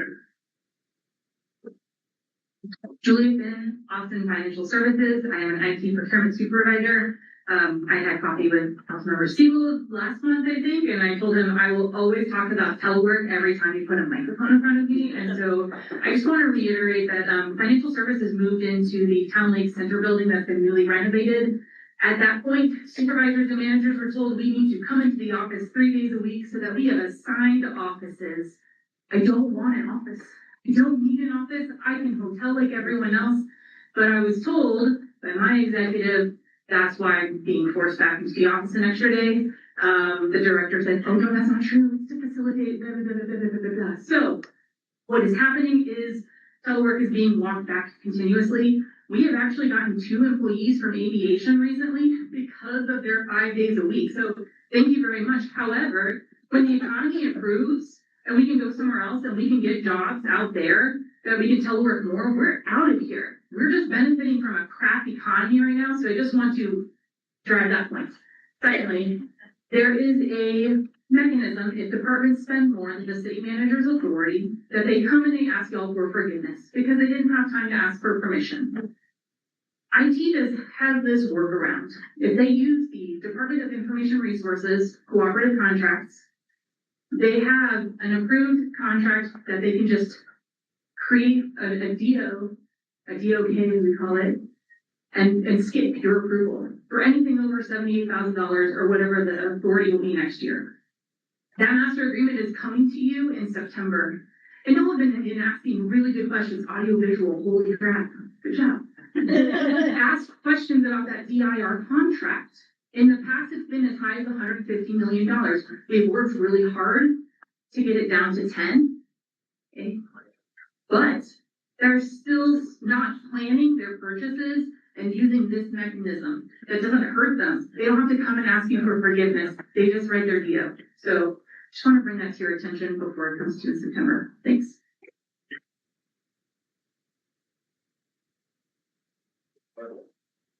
Ryan has said he's already pulled it, so.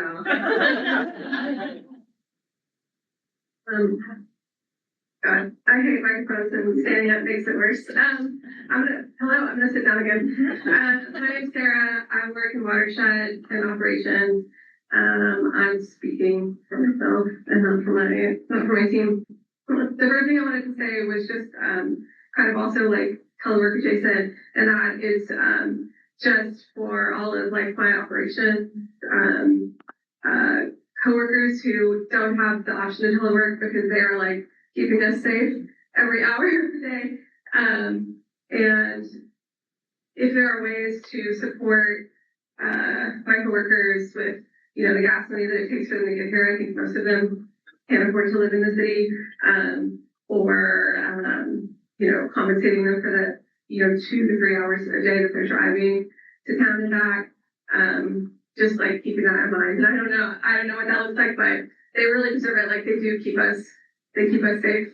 And the second thing, I just wanted to talk a bit about, or like hear a little bit about y'all's perspective on support for like our homeless community members and what that's going to look like in the budget coming up this year. So just a little bit about me. I'm a land manager for Watershed. And so I steward our public lands, which are also the places where like a lot of our homeless community members and neighbors live. And it's really frustrating to me to see like the repetitive sweeps when housing isn't, adequate housing isn't being offered. And I think a lot of times what I hear is, well, you know, they were offered a bed at the marshalling yard. Well, that's not, nobody's going to take a bed at the marshalling yard or stay at the marshalling yard. That's not any kind of solution for helping people transition into housing. And also transitioning into housing could take like years, you know, like 50 tries, you know, to get somebody to the point where they're like ready to actually, you know, stay in housing. And so it's really like distressing to see my homeless community members and neighbors like repeatedly displaced from these sites. It's also really damaging to the sites and it's really expensive. I pay a lot to go out and rehab these places over and over when people aren't getting offered adequate options for like a place to stay. And yeah, anyway, so I'm just curious about like how y'all see like what opportunities there are in the budget this year to have some, more options. I can kind of kick it off as it relates to homelessness. I mean, one of the reasons that I decided to run for office all those years ago when I had really long hair and my hair was really jet black, was around homelessness. My family is from, both my parents are immigrants. Grandparents were born in India. Parents were born in Pakistan. I've visited several times, and I just remember as a child, and gentlemen, you said you're from India. I'm sure the whole subcontinent has kind of a lot of similarities. I would remember when a car would come to a stop, and there would be tapping on the doors and on the windows, and it was people begging for money, and that just always stuck to me. Now I'm 36 years old. I haven't been overseas to visit family there in a bit, but that stuck to me that when I started school at UT and I saw our in-house community, I heard the same pattern. And I changed my major, what I was trying to do at UT at the time, and I wanted to go into public service. I never thought I'd run for office. Never even thought until sometime in 2021. But I wanted to help people who have had nothing, our most vulnerable communities, because I think as a society, as a government, we should be judged on how we treat our most vulnerable. And in that case, I think we've failed in a lot of ways, and I think it's important for us as a diocese, and I think we've made a lot of great strides on making sure we take care of our in-house population. So it's top of mind for me. It's top of mind for me every day that I wake up and I drive to work and from work, and I see folks, suffering on the streets. It's top of mind when it gets too hot or too cold, and I worry are folks going to lose their lives because of the elements. It's top of mind to me when, I think you mentioned sweeps, right? I mean, for a lot of folks, that's their livelihood. That's where they have their paper and their documents. You hear about people having, the ashes of their loved one. I mean, it's everything. And it's, I think it's so dehumanizing on how we treat our in-house population. So I think, I don't want to speak for everyone on the council, but I would think it's pretty much a consensus that helping our in-house community, having the resources there, is really important. And to go on the comment the gentleman made about ICE and just vulnerable communities in general. I mean, I was at the county flag raising for the Pride flag, for Pride Month. They're raising the Pride flag, and to hear stories from individuals from our queer community who are just terrified about the state that we live in, the country that we live in, and those same stories and that same fear is in our immigrant community.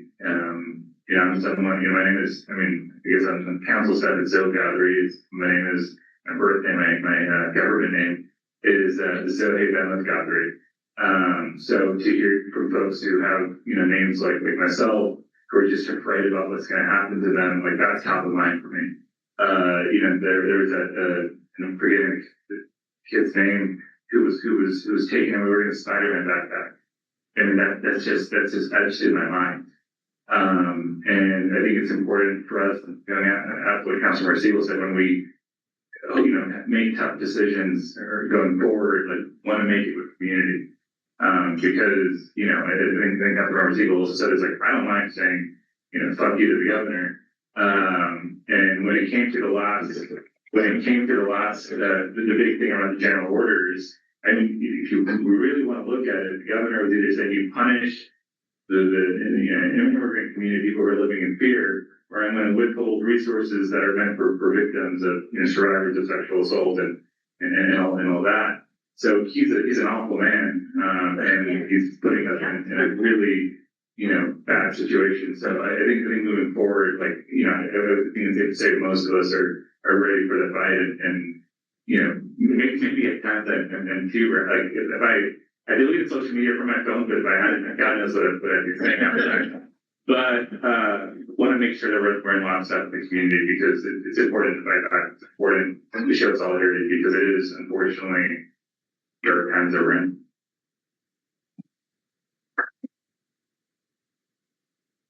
As a picture, I'm not neighbors. I mean, I certainly thank the council who came before me for the work they've done on this. I know Council Realtor, before I was in office, we had a conversation which I said, sure, my predecessor will support help for the homeless in South Austin, but not up in North Austin where we live.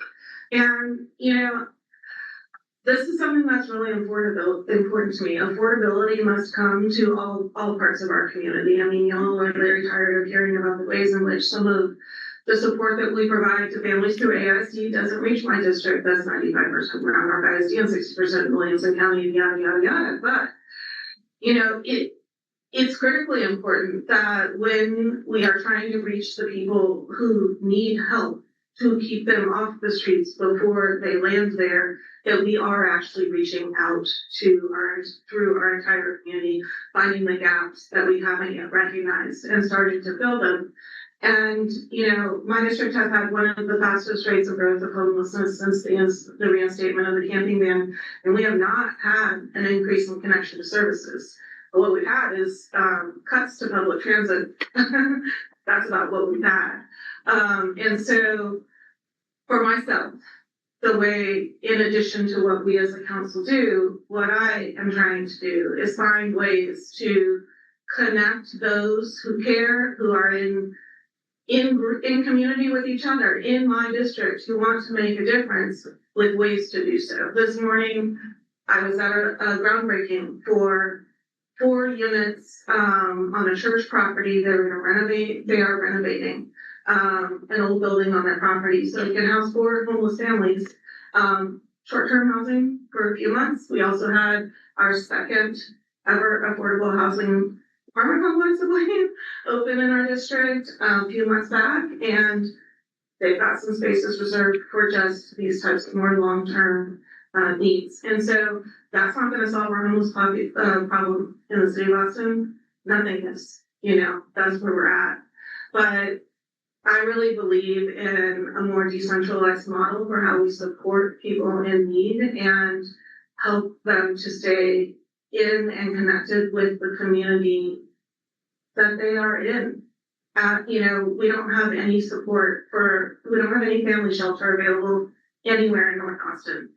Those kids need to be able to continue going to schools, and those parents need to be able to continue the social connections that can help them get back on their feet. And so there's what we as a city can do, but there's what we as a community can do. And we do have to fight the state. There's that too. But, you know, that's part of my answer on that is how can we really bring the fabric of our community together and decentralize some of the ways that we as a city work on homelessness, because I think it will be more effective. Well, just continuing to improve. Hello, my name is Alornaz, and I'm a City of Austin employee. I'm going to be really succinct. On a call a couple of weeks ago with City Manager Broadnax, there were questions around how Mayor Mamdani's administration were being carried out. Given just the conversations that we've had here in regards to ICE, our very conservative state government, and giving council members comments around the state and the budget, I'm wondering what, if any, lessons our city council is looking to take from progressive city administrations to implement here in Austin.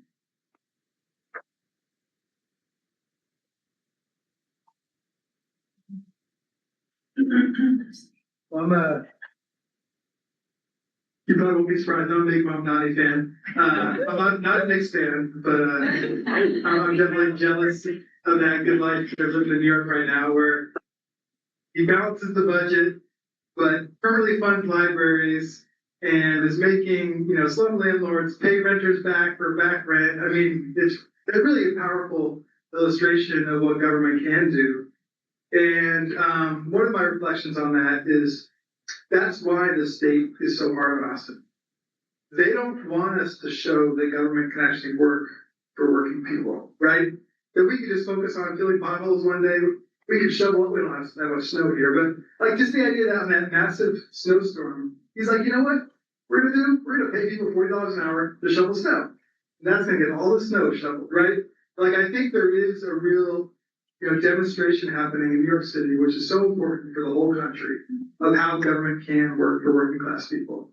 And one of the things he did do in that budget cycle to balance the budget, he cut consulting contracts. And so I think that's one thing we can take from it. All right, we have 5 minutes left. I'm not gonna do any closing remarks because everybody hears me talking in this group, but I do want to just thank one more time. I want to thank the AFSCME staff. I want to thank the council member staff for helping put this together. I want to thank the council members. I want to thank the folks who work at the PDC and the event center for doing all this for us today. You have 2 behind you, they can be like 1 minute each. That sounds good. Okay, well, I've done my piece now, and we'll do those 2. I was gonna ask if you guys needed any closing minutes, but I've already out on this. All right. Hi, Jessica Gonzalez with the Development Services Department, visit my building. I have one great budget cut, city manager.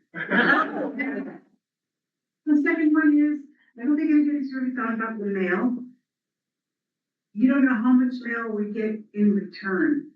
All of that mail can easily be diminished so much by just our resources of Boston Energy and TCAD, making sure that those addresses are right.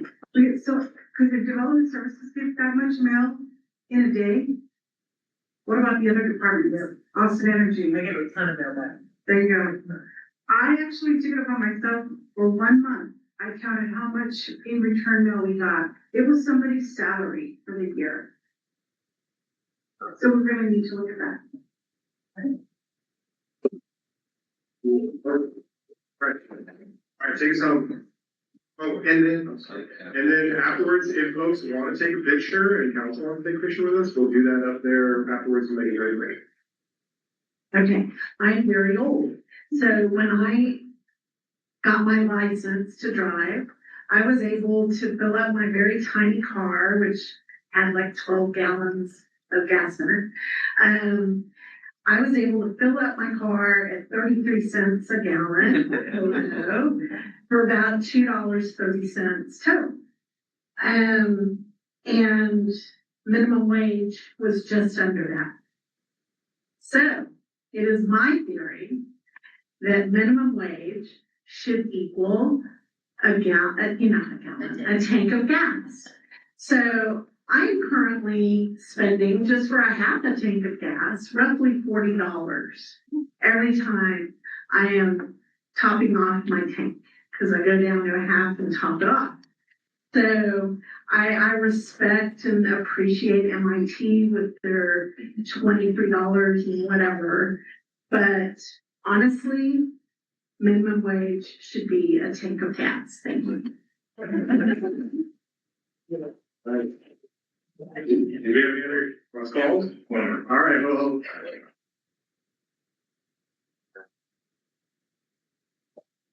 I'd like you to have the closing comment. Back to Ashley, first person who spoke. I unfortunately have to drive to work every single day, so more people teleworking would benefit me and all the maintenance guys that have to go rain, sleet, snow to work. I'm here surrounded by a bunch of coworkers in Watershed. It's a great department. I did hear that we were going to get the 3% COLA, so that's something that we're proud of, and we have a director who's an AFSCME member, so I really appreciate that. But a lot of my time is spent in green spaces. We really need to review I like ACL, but we're only charging them $100,000 for 26 days. In Chicago, is charging them over $1 million. We need to review that so the money can go back to fire, transportation, AMFCA, all those other departments, development services, transportation, public works. And I know y'all understand I'm in the baseball programs. Parks and Recs just damn near doubled their daily use from $350 to $600 for ball fields. That doesn't include other reservation spaces like at Pan Am Rec Center, where they increased fees where kids can't go and utilize those spaces. So I think making these departments and reviewing these contracts, make them accountable will really benefit our budget. And also, as a year-round swimmer in Barton Springs, we need to charge Barton Springs and Peabody Pool year-round with respect to free swim. That'll increase entry fees and that will increase season pass sales. Those are very special places, very vital when it comes to the water, the endangered species, and Silver Park as a whole. I know Paige Ellis, you've seen what's going on in Silver Park. We need to protect that place and find ways to make it affordable, but also gain revenue for our budget, because that's what we're here about is money. Money is the issue, and we need to make it easier on all of us. Thank you, council members. Thank you for asking, and thank you for everybody speaking today.